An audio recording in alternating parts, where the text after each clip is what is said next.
Lecturas fundamentales de psicoanálisis, actividad declarada a la ANEL Medellín, presenta tips de lectura en voz alta. Con apuntes lacanianos y notas literarias. En este video, Borges, el libro Lacan, de la voz y las palabras en el grafo. Leer en voz alta. Leer en voz alta. Sí, leer en voz alta. ¿Por qué no? listo, leer en voz alta. ¿Pero cómo? Primer tip, el mito del punto y la coma. Empecemos por el viejo mito del punto y la coma. ¿Te acuerdas cuando te decían en primaria que la diferencia entre el punto y la coma era el tiempo de esperar para continuar? Sí, contabas 2 para la coma y 3 para el punto. ¿Es esto cierto, Marlene? Como en todo mito hay algo de cierto, pues sin duda las pausas son necesarias en toda lectura, incluso cuando hablamos. El problema es que no nos decían para qué era ese tiempo de espera. Claro, no debería ser para contar, pues estamos leyendo. Además, se olvida otro elemento importante que está en juego, lo que ocurre con nuestra voz antes de la pausa. Así es, no nos damos cuenta, pero lo que hacemos con la voz es importantísimo, pues con ella no solo leemos las letras, sino los signos de puntuación. Ah, sí. Las letras y los signos de puntuación no son lo mismo. ¿Cuál es la diferencia? ¿Qué son los signos de puntuación? Yo me atrevería a decir que los signos de puntuación son la voz del texto, su entonación. Sí, porque la voz vehiculiza o transporta las palabras del mensaje cifradas en las letras, pero no se confunde con ellas. Entonces, al leer en voz alta hay dos procesos. Uno produce las palabras, que son los sonidos articulados, y el otro, la voz del texto, que son pues los sonidos no articulados. Pero, ¿y cuándo entra entonces en juego la significación?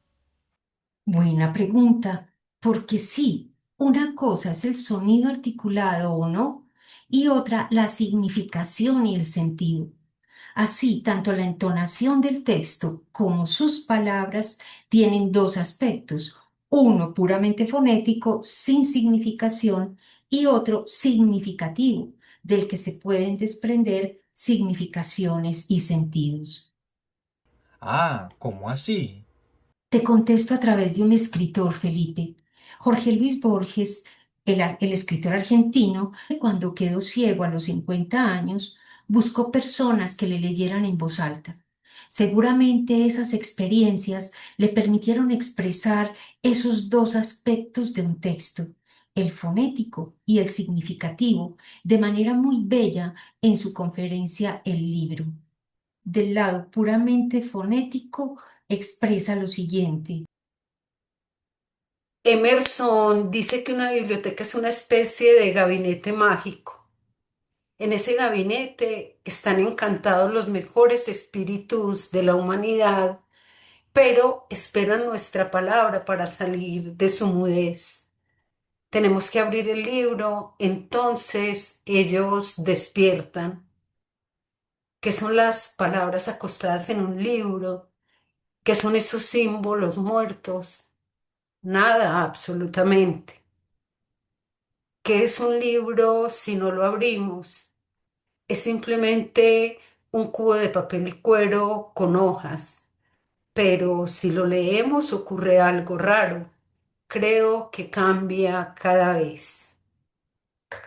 Esa vida que le damos a los libros con nuestra voz es, en primer lugar, un hecho puramente fonético que implica, cuando se trata de la voz humana, una técnica muy divertida y un arte, como lo veremos en los primeros tips de nuestra serie. Y justamente por lo que somos como humanos, el hecho fonético no basta, no somos loritos, mejor dicho. Y es lo que Borges nos indica con esa otra dimensión de la voz, la significativa, que puede adquirir la entonación. Así nos lo dice en la misma conferencia. Un libro es más que una estructura verbal, es el diálogo que entabla con su lector, la entonación que impone a su voz y las cambiantes y durables imágenes que deja en su memoria. Así pues, si entendí bien ese diálogo que el libro entabla con su lector implica poner en movimiento, en primer lugar, dos elementos fonéticos, el de la pronunciación de las palabras y el de la puntuación. De igual manera ocurre con las pausas, otra manifestación de la voz, pues si del lado puramente fonético ellas permiten respirar, del lado significativo pueden contribuir a la significación y al sentido del texto. El apunte lacaniano. Como vemos en esta imagen, Lacan representó en el primer piso del grafo esa distinción entre la voz y las palabras. Se trata de la flecha que va de izquierda a derecha, que empieza en significante y termina en voz. Del lado del significante, Lacan sitúa, claro, la boca del sujeto que habla y que empieza a pronunciar las palabras. Esa flecha es lo que él llama la cadena significante, puramente fonética, por eso la puse en azul. La línea rosada que la sostiene o vehiculiza es la voz. Lo dicho, como en los ejemplos de ahora, cobra sentido al final de la flecha. Es el punto de capitón. Está marcado por una palabra o por el tono final de la voz, como en el caso de la ironía o la admiración, que marcaron, puntuaron el sentido del qué bonito. O sea que en las famosas pausas del punto y la coma, primero hay que marcar la pausa para que el texto y el lector respiren. Y segundo, hay que saber qué ocurre con la voz, tanto en el nivel fonético como en el significativo. Empecemos entonces por lo que ocurre en la voz en el registro puramente fonético. En ese registro puramente fonético pueden ocurrir 5 casos dependiendo del signo de puntuación que encontremos. En el siguiente cuadro veremos 4 de ellos. Este cuadro nos enseña los 4 casos de vinculación entre los signos de puntuación y la entonación fonética cuando estos van escritos al final de la frase u oración.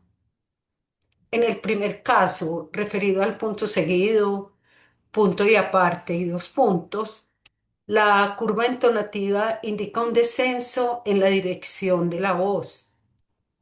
Se quedó inmóvil, se quedó inmóvil. En el segundo, en la interrogación del final del enunciado, esa curva entonativa muestra un ascenso de la voz. Se quedó inmóvil, se quedó inmóvil. En el tercero, el signo de admiración del final del enunciado representa un ascenso, descenso de la voz denominado circunflexión. Se quedó inmóvil, se quedó inmóvil. Y en el cuarto, los puntos suspensivos corresponden a una entonación neutra en suspensión. Se quedó inmóvil, se quedó inmóvil. Así pues, del lado fonético, esas direcciones de la voz ascendentes, descendentes o en suspenso, indicadas por los signos de puntuación, no tienen ninguna significación.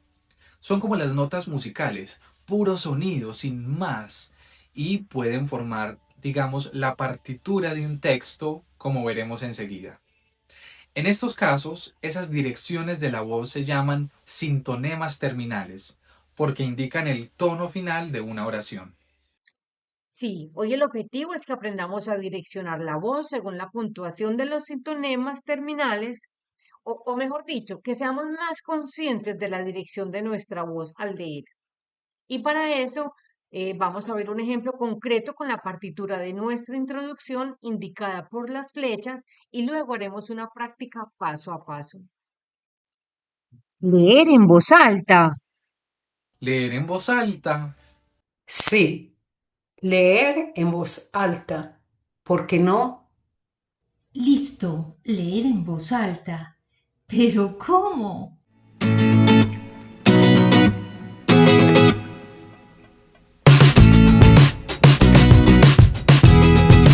En el punto seguido, punto y aparte y en los dos puntos, estamos ante tres puntuaciones diferentes, pero de un solo sintonema o dirección de la voz, el descenso. Claro, acá la voz desciende pero no se cae, es decir, se da un descenso controlado, audible y sostenido. Eso es justamente lo que te invito a escuchar, que a pesar de esa variedad, se trata del mismo sintonema terminal. Escuchemos. En el punto seguido, se incorporó y preguntó.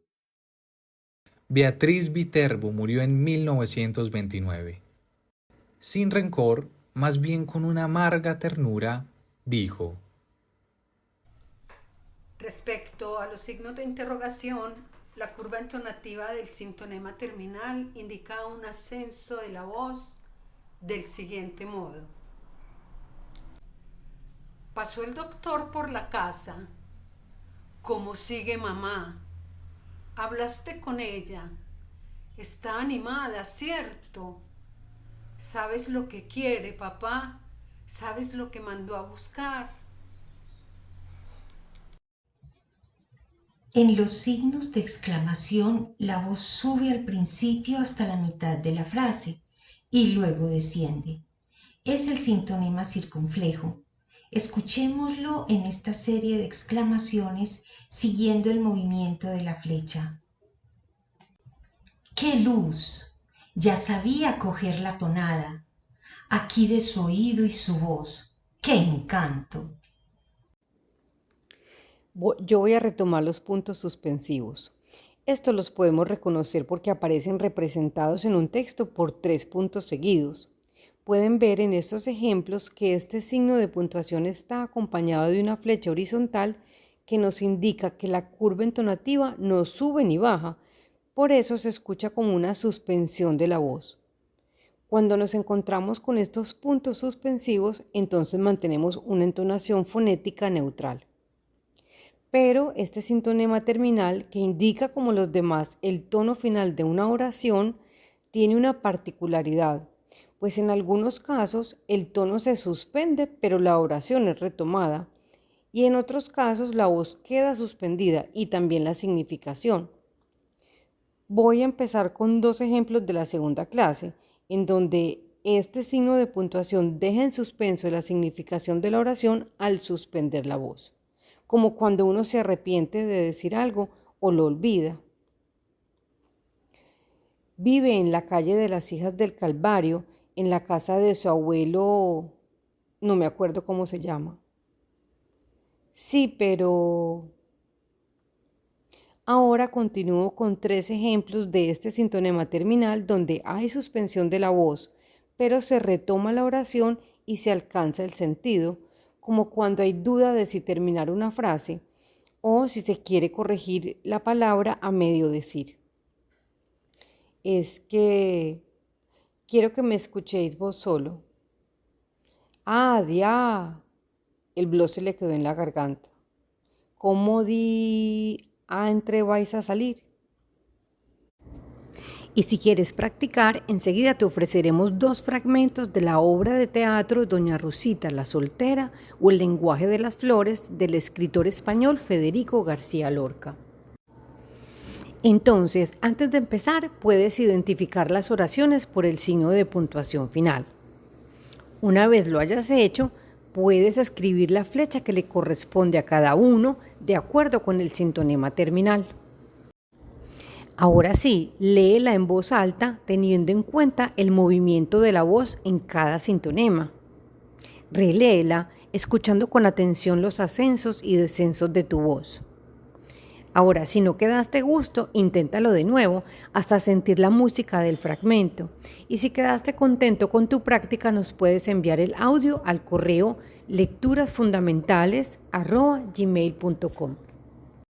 Te estaremos contestando con nuestras apreciaciones.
Y no te pierdas nuestro próximo tip para la lectura en voz alta de los sintonemas intermedios.